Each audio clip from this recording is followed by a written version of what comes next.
In 2025, everyone is always connected to the internet in some way, so you become so dependent on it everywhere. But one of the only places it has been missing for the longest time has been in the sky when you fly on a commercial plane. But not anymore. Recently, the AirBaltic team asked me if I wanted to come to Latvia to experience the first European plane with Starlink Wi-Fi internet. And who could say no to that? I asked my best friend if he wanted to be a cameraman for a day. Thank God he's just as big a nerd as me, so of course he was down. The first thing we did was go to the airport in Copenhagen. We had absolutely no rush because we actually found out that the AirBaltic team had provided us with business class tickets with everything included. So we could just go through the fast track without a problem, which was absolutely amazing. We had some time to kill, so getting some snacks for the trip seemed like a good idea. Even though we didn't hurry at all, we actually came to the airport way too early, so we still had to wait for an hour before we could board the plane. So I decided to get on top of what I needed to do for the next week, work-wise, just so I could stay a bit ahead of the curve. I've never flown business class before, so I was looking very much forward to seeing what it was like. And it wasn't only business class seats, but also in the very first row. So for someone with very long legs, this really would be pure enjoyment. I snapped a couple of photos of Denmark out of the window because, well, it's not something you see every day, so why not? The flight time is only an hour and 15 minutes, so we got some food as soon as we reached the right altitude. Usually I hate the food you get on flights, but this is really somewhere there's a major difference between economy and business class, because everything here simply was phenomenal. Latvia is an hour ahead of Denmark, which we kinda had to keep in mind when landing. So when we landed, it was around 10:45-ish Latvian time, so it was the perfect opportunity to go ahead and check out Riga for a little bit. So we just got in the first taxi we saw at the airport and went straight to the hotel. We checked into the hotel, quickly dropped off most of our stuff and went straight into the city to explore. But sadly for you, I didn't take my video camera with me, but I did however take my photo camera with me.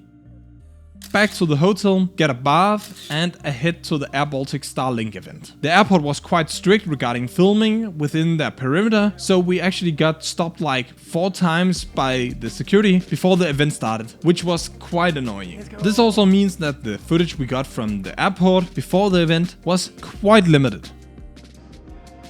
Unlike a lot of other events, this really was something else. We dropped off our stuff and then I quickly realized that we were the only Danish-speaking people here. So before it was an amazing opportunity, but now it was extremely unique. And I also kind of started to wonder why the hell they would have invited me. Because there's so many other way bigger influencers in Denmark they could have invited. But I guess it must have been because of my obsessive interest for tech products. It has gotta be the only explanation. The event started and we got to hear a little bit about how the Starlink worked within the airplane. Please welcome CEO of AirBaltics, Mr. Martin Goss in the building.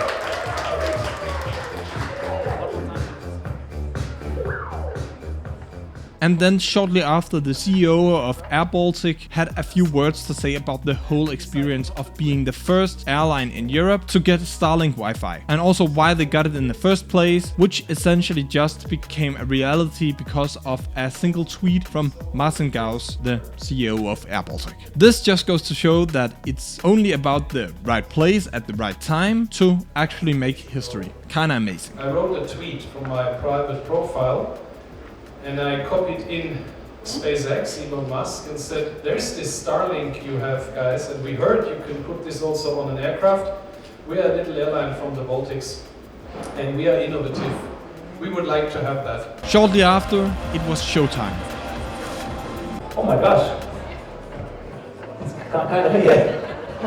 We had to board the plane, but I just quickly had to stop for a second to appreciate the gateway since it was shined up a lot for just this occasion. So I had to grab a couple of pictures, as I usually do, with both my phones. Even inside the plane, they were decorated with lights, which was kind of nice. At our seat, we also got a goodie bag with a power bank and some small accessories, which was nice. Now it was time to get in the air and try the Wi-Fi and actually see if it would be any good. Actually, I thought I should just mention it, but the way you connect to the Wi-Fi on the plane was just by simply going into the settings and choosing the AirBaltics Starlink. It's gonna be completely free when you fly with AirBaltic. This time around it also had no password for pure convenience, but I do think that this is something that's gonna come in the future, since I think it might cause some problems when you have a lot of aircrafts with Starlink installed close to each other. But this is pure speculation, because this time around there was no need to use a password.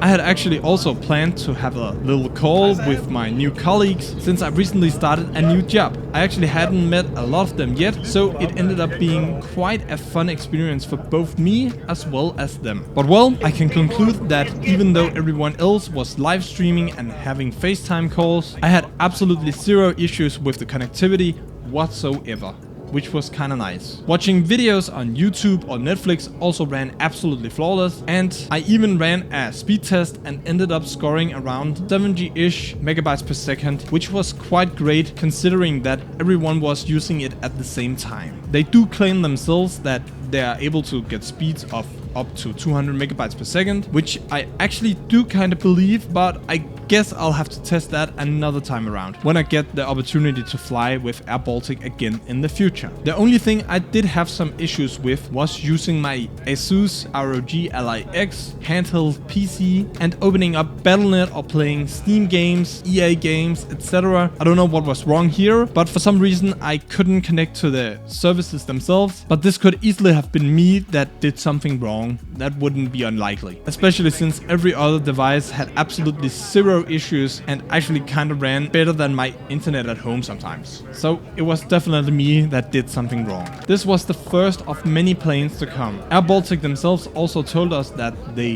expect their entire airline to have Starlink installed by the end of the year, so that is gonna be awesome to experience going forward. This was an amazing opportunity, and if anyone from AirBaltic sees this video, thank you for the experience. And I mean, also just seeing the city of Riga was just amazing. If you have to fly with AirBaltic in the near future, try to see if you have Wi-Fi available.